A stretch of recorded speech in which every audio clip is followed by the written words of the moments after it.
So Jujutsu Kaisen chapter 199 was kind of crazy, I'm not gonna lie. We got so much lore drops, we got so much character interactions which were just amazing, and we finally got the conclusion to the whole Maki thing too. There is a lot to talk about, so lads, strap in because this is gonna be quite a discussion. And I mean, Sukuna maybe is an angel, or I guess in the Viz translation, a disgraced one. Though in all fairness, the TCB scans are a bit more accurate, as it said someone who has fallen from grace, which is the exact Japanese term, which I guess is what disgraced is, so actually they both fit. Let's talk about that today. And of course, thank you to all of the Honored One and Special Grade members of the channel, which is just Trey, by the way. Thank you. You guys, or I guess you should, they make these videos possible, so thank you, my man. But yeah, this is quite an interesting chapter. So I want to start off, obviously, with the beginning of the chapter with all of the Maki stuff. Now, we learned quite a lot of things, and honestly, it's really interesting that we went back to Kamo. I never expected that. Maybe some people thought that was going to happen because it's the same case with Haraki and the writer guy who could see into the future, how by the end of that fight, we just went back to the character that was introduced first. So we literally got the same thing here where Maki goes back to Kamo, who she started the arc with, or who had the big moment in the start of the arc, which is the exact same writing technique that was used for the Hakari and Tokyo 1 colony. But it's really great because we got to finally get some closure, I guess, for the whole Kamo situation, and we saw that his mother actually did care about him. And it's not as grim and gloomy as it may seem, obviously, because so many depressing things happen. It's nice to actually get something nice and kind of a wholesome ending to at least one person's character arc. Well, that's if Kamo doesn't die, which hopefully he doesn't. I mean, if he was going to die, he would have died now, so it's unlikely that he's going to die in the future, but hey, you never know. It's Jujutsu Kaisen. It's really interesting because we learned a lot about Maki as well, and I did not think Maki was the one who killed her mother. I thought her mother just took her own life when she saw what Maki did, or what Maki became. I was not expecting that, which really goes to show how cold-blooded Maki is, and it actually makes me like her character more. But I guess maybe her mother said something to trigger her to kill her, because that's what Maki is implying, how her mother said something and that led to Maki killing her. But obviously Maki realizes that her mother probably told her isn't what she actually thought, because then Maki's mother killed Naoya. So then Maki's rethinking what she did, and she was like, maybe I was wrong, we didn't get to talk more. So it's really good to see that, and it's good to see that Maki is even questioning her actions. So it's not like she knows she's perfect. Even she's like, yeah, I messed up, I shouldn't have done that, and don't make the same mistakes I did. So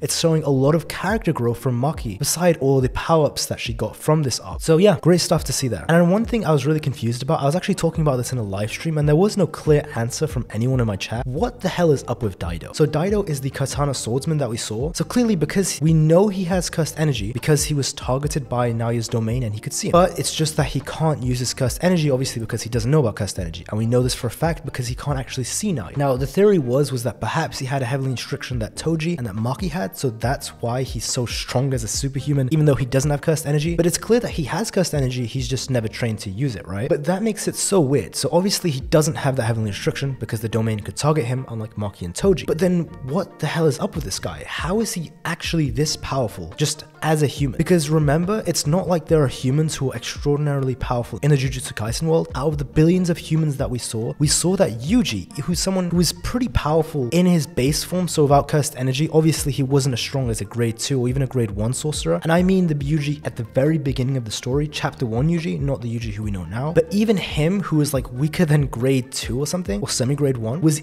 easily and casually breaking world records with superhuman feats that should have been possible. And then you have someone like Daido, who should just be a regular human with no heavenly restrictions as far as we know, and he's this powerful. How? There were theories that perhaps humans were stronger back in the day because it was the golden age, times are more vicious, so perhaps people needed to be stronger, but that still doesn't make sense. I mean, if people could just grow that strong by being pushed to a certain limit, I'm sure out of all of the billions of humans that have existed right now in the Jujutsu Kaisen world in the modern day, how at least a few of them have not reached that point, it makes no sense. It's really confusing. I'm sure there's something going on with Daido and it will be explained, probably not actually, because Daido and both the Kappa guy, both fantastic characters, but let's be honest, they were purely plot devices to basically make Maki stronger. They literally and solely only existed for Maki's character, which I'm not saying is a bad thing, it just means that we're probably not going to learn too much on them. But hey, I could be wrong, we could learn what's going on with Daido in the future. And I remember a lot of people I saw online were upset with the whole Maki easily being Naoya, or that whole conclusion to the arc. Even in my live chat, I had a lot of people very, very upset. I'm looking at you, Camden Moore. A lot of people were upset with that. The way I try to see is obviously excluding the people who are sexist, because okay, let's be honest, there were some people who just really don't like Maki because maybe she's a girl. And the way I like to think of it is put Toji in the position where Maki was. So take out Maki and put Toji in, and let's say Toji had beaten Naoya that easily. I guarantee you a lot of the people who were really hating on the ending would have creamed their pants when that happened, and they would have just been foaming at the mouth because of how hype it would have been, because obviously it's Toji and they like him more. But again, I do not want to group everyone up. I'm just saying that's a couple people who think that way. There were a lot of fair criticisms for sure about how the fight was, and the way I analyzed it, which a lot of people aren't saying, but the way I'm taking it is that the reason people didn't like this is because it was anticlimactic for the ending. Now think about this, with the Yuji and Higuruma fight, it was literally a split-second life or death situation. One of them was gonna die just as the fight ends. And switch this to the Megumi versus Reggie, they were literally one hit away from killing each other and someone was about to die. It was too close of a fight. And you go to the Hakari situation where my man lost an arm and they were both out of cursed energy completely and he had to punch him in the face. Or you just go to the Sendai, it was a crazy battle. And obviously that final fight was such a massive struggle for Yuta when he went one-on-one with Ishigori. And even though he did win, it was very close because he had lost Rika, he didn't have all of his infinite cursed energy, and they were going hand to hand, and he had just won because of a very clever strategy where Ryu's curse shot that he deflected upwards of the sky came back on him. So it was very clever, very smart, especially when Ryu is someone who actually outclassed Yuta in hand to hand. It was a fantastic way to beat him. Just, it goes to show a lot about Yuta. That's the thing about the Maki thing that people aren't saying is why they hate it, but this is why I think people hate it even if they don't realize it. It was because even though the whole fight was a massive struggle, don't get me wrong, it was actually fantastic seeing all these crazy things happen. It's just the fact that the final clash, or I guess the way she beat him, was just too easy and too simple, where she just strolled in, stabbed him in the back, and she just perfectly countered it. Now here's the thing, I'm not saying it doesn't make sense. Actually, it makes perfect sense on why it happened. I'm just saying from a writing perspective, that's why it seems anticlimactic, because there wasn't a big finish or a big showdown in the end where it's like, is Maki gonna win? Is she gonna lose? You know, she kind of just came in from behind, killed him, and that was it. So that's why I think people were upset. I guarantee you if you'd given this a couple more pages, even like half a chapter more, and if you had Maki actually, let's say, struggle a bit, or there was like a very close fight, or it could have gone either way in the end and she just like cleanly cuts him or something, a lot of people would have been happy with that. But again, that is no criticism to Maki or to this whole arc. I guess it is criticism, but it's fair criticism, and I'm not saying the whole fight was bad or even the whole colony was bad. I thought it was fantastic. It's just the ending was a bit anticlimactic, but that's pretty much all. The rest of it was great. We learned so much about Maki's character. She developed so much physically and mentally, and obviously now you got so many power-ups. We got to see him turn into a cursed spirit live. We just learned a lot. I thought it was very great. And obviously with the whole Kamo things that were going on, Naoya's domain, it was fantastic. But again, that's just my opinion. From a writing perspective, I thought it was all fantastic, obviously excluding the anticlimactic part. But if you didn't like it personally, hey, that's your preference and that's your opinion. That's fair. And now into the really, really cool parts that everyone wants to talk about, and it's probably what I titled this video. The Angel situation with Sukuna being the disgraced one. What the hell is going on there and just what is happening? So obviously I'm going to be talking about both translations.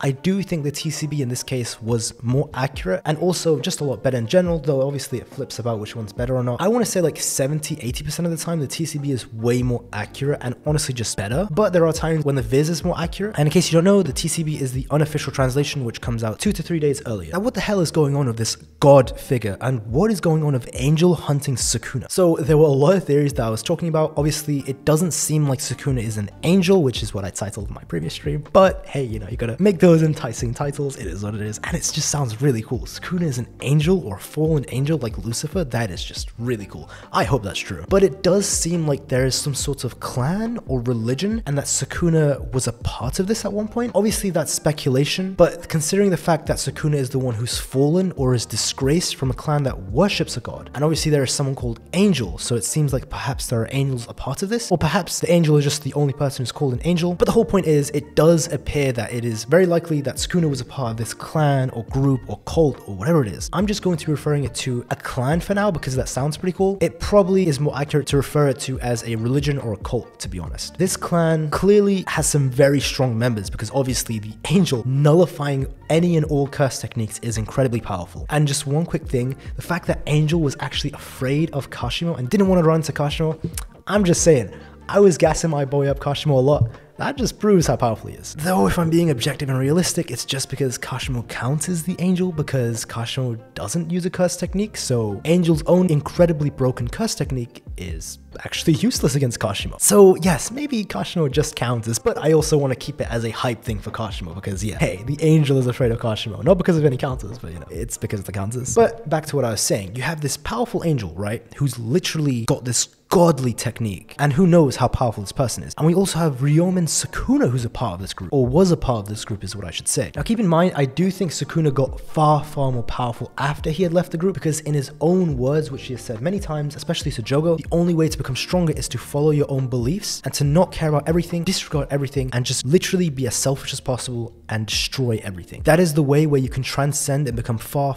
more powerful. So it does seem like it was probably after he had left this group or clan that he had gotten far more powerful, because he was, you know, kind of just going into his own desires and doing what he wanted. So of course he became stronger. But still, it's the fact that Sukuna was probably still insanely powerful, most likely easily special grade even before he had gone on this path of mass destruction and selfishness, and he was a part of this group. And it's really interesting because think about it, that means that there were other members of this group. Now is it possible that Angel and Sukuna just happened to be the strongest? Maybe. But it is also possible that there were very powerful members in this clan. And what's even more interesting is that there is this god figure in it who is the leader clearly, and they're referred to as Kami, literally God. Who is this person? Seriously, like how powerful are they? Maybe they aren't powerful, maybe they just have a broken curse technique. I mean, I'm just so curious. I'm very curious on what this clan is, and I actually got a lot of comments. I think Seven Sins, so someone who comments a lot, he's a moderator on the channel. Even he was saying in the live stream, or I think in a comment, he was saying how, isn't it weird how this clan or group or cult doesn't exist anymore? Why is that the case? Because if they were so powerful, why did they just unironically fall from grace? Where is this god figure now? And I did see some people saying that perhaps this god figure is Tengen and he has like 5 disciples. Someone was saying this in my chat actually, which is a nice theory, but the issue is Tengen is never revered as a god, and he was actually a pure human. And it was only until the past 10 years, or I guess 11 years, when the whole Toji incident in the hidden inventory had gone down, that was the time when he had transcended. Before those 11 years, he was just a regular human with a regular body. He wasn't a transcended being, which is what we see him as now. And even the fact that Reggie just refers to him as a shut-in, like a regular guy, oh, he's just some guy who's shut-in all the time and he's got strong barriers, you know, he's just hiding inside all the time, doesn't refer to him as a god or anyone important or special, which again, I'm not saying he isn't, but I really doubt that this is Tengen, because again, this would be a human Tengen who can only make barriers, I guess, which is still impressive. I mean, Tengen's barriers are very impressive, but it just seems unlikely. Now, I don't want to say it's not true. It is definitely a possibility. I just hope it's not true, because that would be very boring. And again, just it looks like it's very unlikely because of all the context that we have around Tengen given through other characters such as Sukuna and Reggie. Though I guess one final point I want to say in favor of it being Tengen is the fact that even when Tengen was a human, before the fact that Toji messed up the merger, he was still considered a threat that could have taken out all of humanity by Gojo and by Geto. So I guess actually even as a human, he was still a apocalyptic threat. So I guess maybe this god figure could be Tengen. Again, I just hope it's not true. That would be quite boring. But it is a lot to think about though, because again, with this whole Sukuna idea and whole and I didn't even get into the interactions of Takaba, Kurusu, and Yuji and Megumi too. I really like the whole dynamic going on between the 3 characters, because Takaba, Kurusu, and Yuji just seem like they all share the same brain cell. That was a comment which I saw, which really just fit the situation, and it's just great. I love small character interactions like this, probably the most out of anything, especially in a story like this. I just love it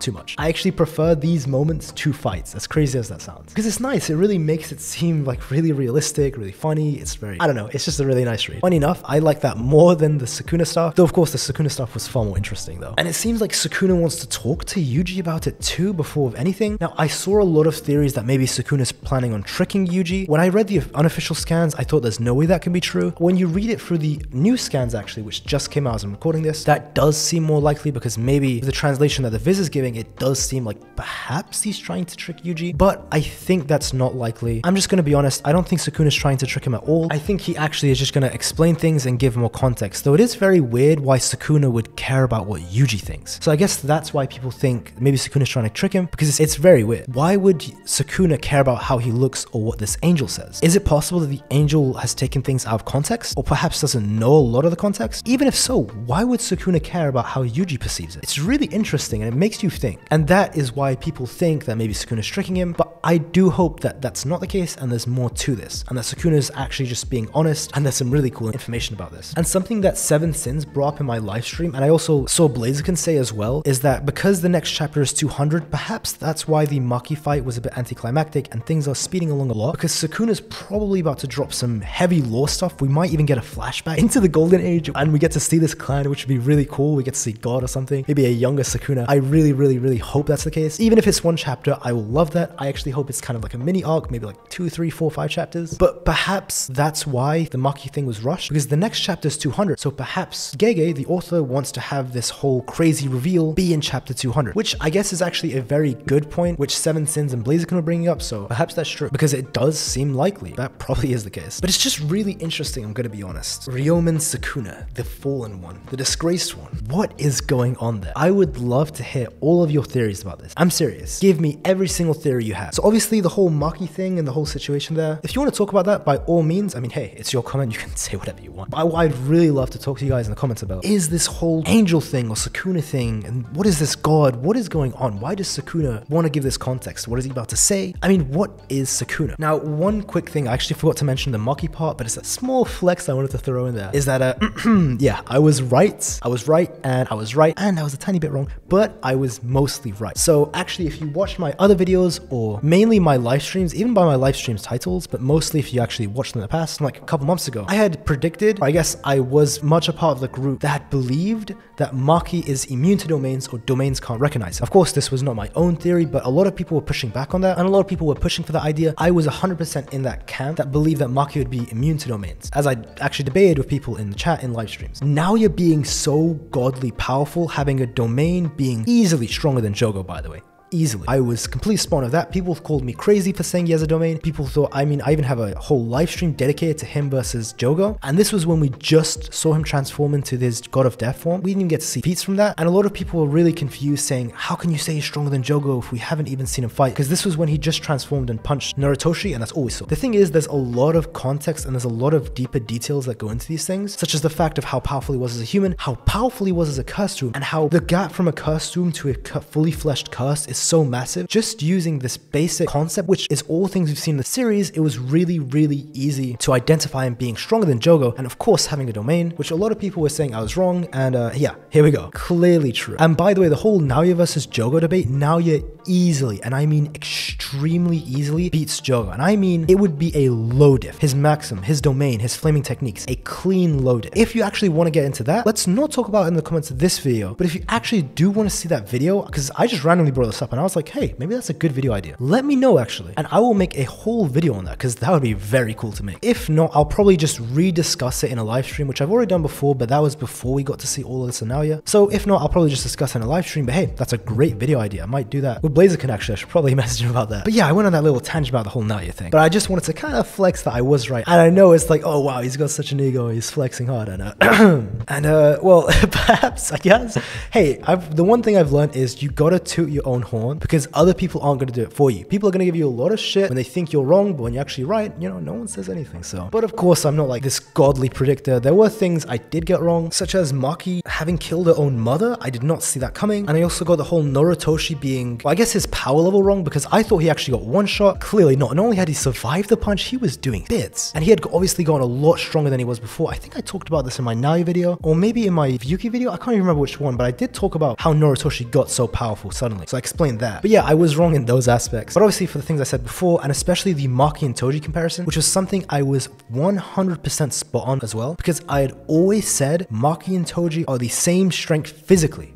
Physically is what I always say. They are 100% the same power physically. And I was proven to be spot on, 100% accurate in that state. Not only that, I said that battle IQ is the exact same, which was also true, and that the only difference was the experience, which is why I said Toji was stronger, where it goes like 55, maybe 60 wins to Toji out of 100, because Toji has more experience. Now, I was not exactly 100% spot on, which I was saying I was 100%, I guess not, I was like 80%. Okay, but I wasn't 100% on because I just said experience, and I guess I was right, but the context wasn't 100%, because the whole point of the experience was, I guess, like a mental block, wasn't it? Where Maki, of course, what I said about the physical thing was 100% true. It's just that Maki did have a mental block, and she just got a mental amp. Now, I've explained, if you want a full explanation on that, I do talk about that in my Naoya video quite a lot, about how mental amps in all anime, and this is more true for Jujutsu Kaisen more than anything, mental amps greatly power you up. I was not expecting her to have a mental block. I just thought it was a pure experience thing. After she got over that mental block, she is now not only physically as strong as Toji, which obviously I said before and I was right, but she's now had a massive mental power up, which obviously these translate into your fighting style and what you can do on the field and gives you more abilities. So now she's not just physically strong as him, she is just stronger than him. Now, in the worst case scenario, I say worst case because I'm a Maki fan. I'm a big Toji fan, but I like Maki a bit more. They're just plainly even. But if you want to say that Maki is currently in her prime, because Toji did say he was rusty, Maki is, as of right now, far stronger. Of course, Toji is still the better strategist, but right now, Maki is probably stronger because, again, she's in her prime, and it does matter how you take this rusty statement from Toji. A lot of people take this statement as Toji is literally just rusty, so he's actually not as strong as he was because he hadn't been taking many missions or he'd been relaxing too much. I like to just take this as more of an assassination thing, so maybe his assassination skills are rusty, not his fighting style, or not his strength. So I actually go in favor of Toji for that. So I guess from my perspective, Toji and Maki are pretty much truly equal. Of course, they both have their strengths. Toji is a far better strategist outside of a fight, or I guess pre-fights, such as planning for assassinations or planning in general, whereas Maki really does seem to be in her prime and is just at peak condition right now with how strong she is right now. I was not expecting to go into that massive tangent about Toji and Maki. I was trying to end the video, but then I went into the whole Jogo and Naoya and Maki and Toji thing. I don't know, this all just came naturally. I really did want to talk about this because it's pretty interesting stuff. But I guess that's where I'm going to end it. Let me know your thoughts on everything. The things that I really want to see is obviously the whole Sukuna, Angel, and Tengen and God thing. What you think that is, any theories on that, any thoughts on that, please let me know. But of course, if you want to be debating the whole Jogo versus Naoya, Maki versus Toji, or I don't know, anything else to be honest, by all means do so in the comments. Just keep it respectful because I know especially for the whole Maki Toji part, people tend to get really toxic. So as long as you just keep it respectful and chill, obviously I don't mind having a discussion. And obviously just don't be a complete psycho like some comments I always get, where people just start insulting because, you know, going absolutely batshit crazy, especially over a manga. Yeah, at this point it is going to result in a ban, so just be civilized, please. But that's pretty much the video. If you like this video, because this was pretty much the first time I've ever discussed a chapter in an actual video, not a live stream. I make a ton of Jujutsu Kaisen content, such as what ifs, versus battles, discussion videos, theories, the whole bunch to be honest, and even live streams. So if you like JJK content, be sure to check my channel out and subscribe. It's much appreciated. And if you do subscribe, you're a member of the Higuruma fan club. Thank you to all the members of the channel. You guys make these videos possible. You guys are absolutely clutch, and I just really appreciate it. Usually I don't say the names, but I want to do it this time. So obviously for the special grades, we have Trey by the way, Supreme Grade 1 Sorcerers, I hope space is edible. Grade 1 Sorcerers, we have Trigger, Soylugo, Corey G, Plexiteer, and Camden Moore, who's the most recent. So thank you to everyone who's a member, and to everyone who resubscribed to become a member. Much appreciated, guys. I hope you guys are enjoying those emotes. But yeah, that's pretty much the video. The Miwa video is coming out next. I should have talked about this in the community post. I'll probably put it in the pinned comment too. I really wanted to put this video out now because obviously this is fresh and new topics, and it's going to be outdated instantly if I upload this video after the Miwa one, because obviously the new chapter is going to be out and spoilers and stuff, so people know. So I wanted to put this out quickly first. So yeah, Miwa one is coming out next, guys. It's already recorded. Don't worry. Yeah, I hope you guys have a great day wherever you are in the world, and I really do appreciate that you've watched this far, or you've been watching in general. Thank you. Have a nice day, and take care.